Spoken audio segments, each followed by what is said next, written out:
Hello everybody, this is Toni Turner and welcome to the market now as of about noon Eastern on lucky Friday, October 13th. Well, a surge in technology stocks has so far today sent the major Wall Street indexes to record highs, while banks were little changed after mixed reports from Bank of America and Wells Fargo. Bank of America, the second biggest U.S. bank by assets, rose 1.1% after the lender's profit topped estimates due to higher interest rates and a drop in costs.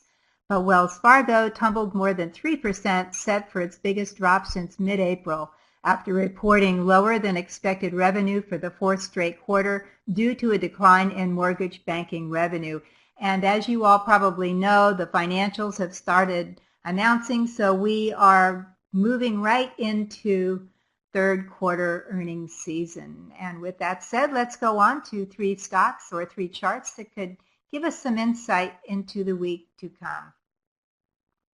Our first chart today, a chart we usually look at, is a daily chart of the S&P 500, symbol SPY.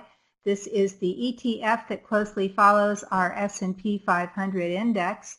And we've done it again. The S&P 500 or the SPY has a new all-time high again today at the SPY $255.57. And it's like every single day it seems like we do it again. So that's where it is right now, $255.57, or about $25.55 on the S&P 500 itself. As you can imagine, at an all-time high, the SPY is definitely trading against the red line, the 20-day moving average, the green line, the 50-day moving average, certainly this trend line that we've been drawing for quite some time now, and the black line, the 200-day moving average. So we do have support here at these moving averages, potential support we'll call them. The 20-day is coming in here at $251.95. and $251.95, and then we see more potential support down here at about 2,500 or 250 on the SPY. Interesting, and of course more down here near the 50-day moving average, the trend line again coming in here at 246. So lots of potential supply, or lots of potential support, I meant to say, if the S&P decides it needs to take a few legs lower, a leg or two lower in the coming week. Why do I say that? It's because I'm looking at the 14-day RSI that you see here on my chart in this center scale. As you can see, the 14-day RSI hasn't been above its 70 line, which means it's overbought. It hasn't been above that line since last February. Last February, if you look left on the chart, you'll see that the 14-day RSI for the SPY did rise above this 70 line, saying that price is overbought. That is, we say in the market, everybody's long the SPY. That's kind of the saying, and that was certainly true back here in February, and then as usually happens, price had to take a little dip down here, take a little rest. So we're back in that same place with the 14-day RSI right now. Of course, the SPY is trading at quite a premium to its moving averages, especially the 200-day. Now, again, if the SPY needs to move back down here, it does have plenty of potential support. We've been making new highs here for quite some time. I'd like to, sit back here, put my feet on the desk, light a big cigar, and drink champagne, and say the market's going to go up forever.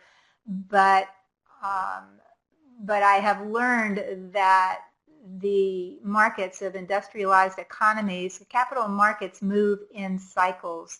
They do not go up forever, although it feels like right now that maybe they could. But we don't ever want to assume that, because it simply isn't what happens. So right now I am taking some cash off the sidelines here, or some cash off. I'm going to move some to the sidelines. I do believe we will have a pullback, maybe not a big one, but a slight one in the upcoming week or two, and I want to have some dry powder so that I have cash for some new opportunities that I know will come along. Our next chart today, we are going to look at a chart of the PowerShares QQQ. Of course, the QQQ is the ETF that naturally follows our NASDAQ 100 index. This is the top 100 non-financial stocks in the NASDAQ stock market.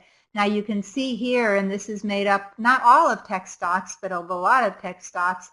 You can see that ever since that dip that down in August, the QQQ has rallied up, and you can see why it's the one, or the techs are the one leading the market higher. It's made an incredible move here, back up past its former highs at about 144, and jumped up here in the last week.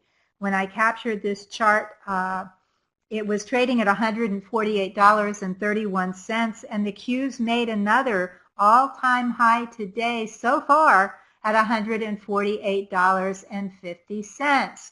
So we're moving along here quite nicely. The angle of this move has me somewhat concerned, as these kinds of momentum are not usually sustainable in the short term. It's definitely broken out here, and could it keep moving higher? Yes, but again, I think we're going to need a little rest here for the QQQ coming in here pretty soon. The 20-day moving average is coming in at $142.85. The slower 50-day moving average is coming in at $140 and change, and of course we have the 200-day moving average at about 138.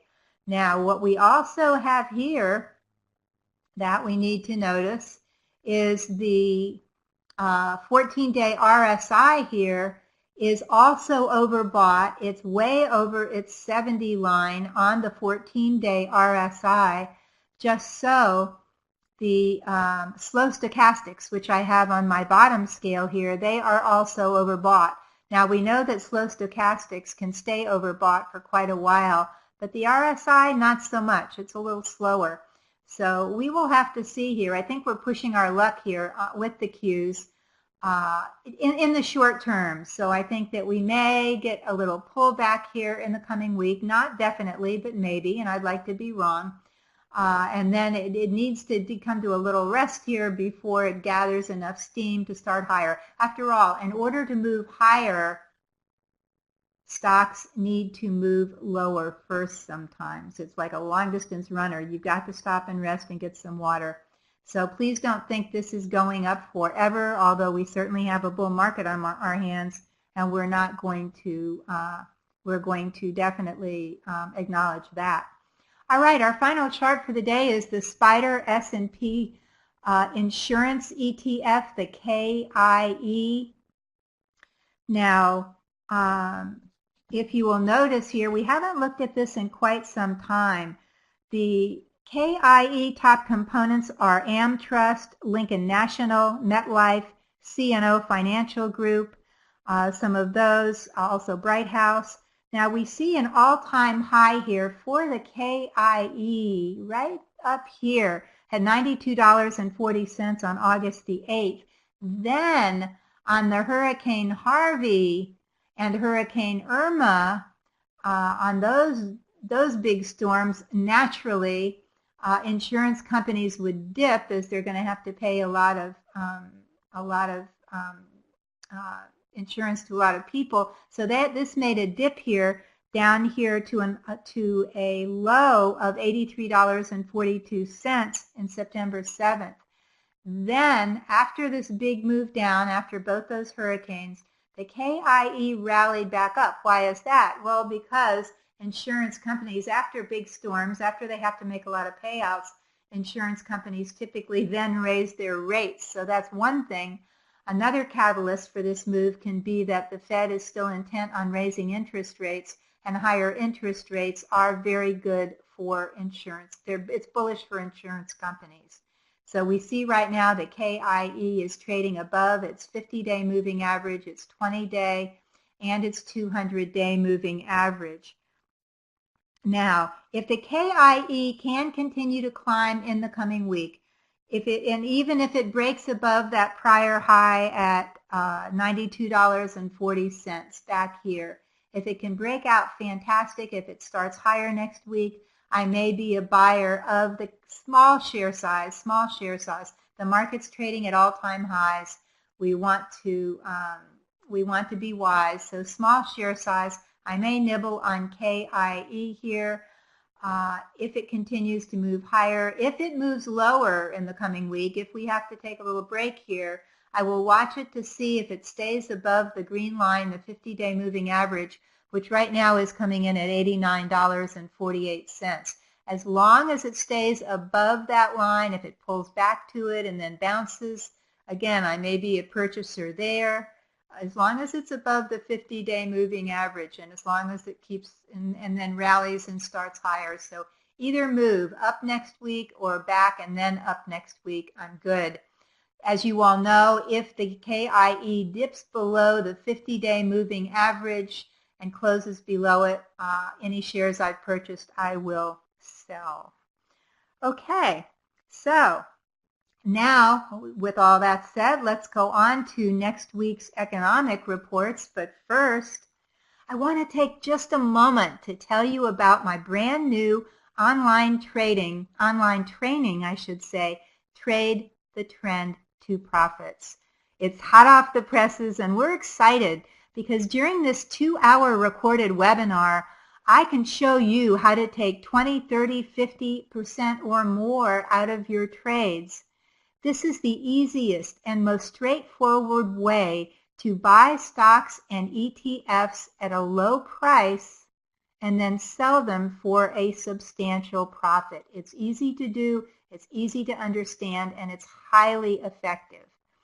Check Trade the Trend to Profits out now because we are offering it at a very low introductory price, and this price is only going to stay in place for a few days.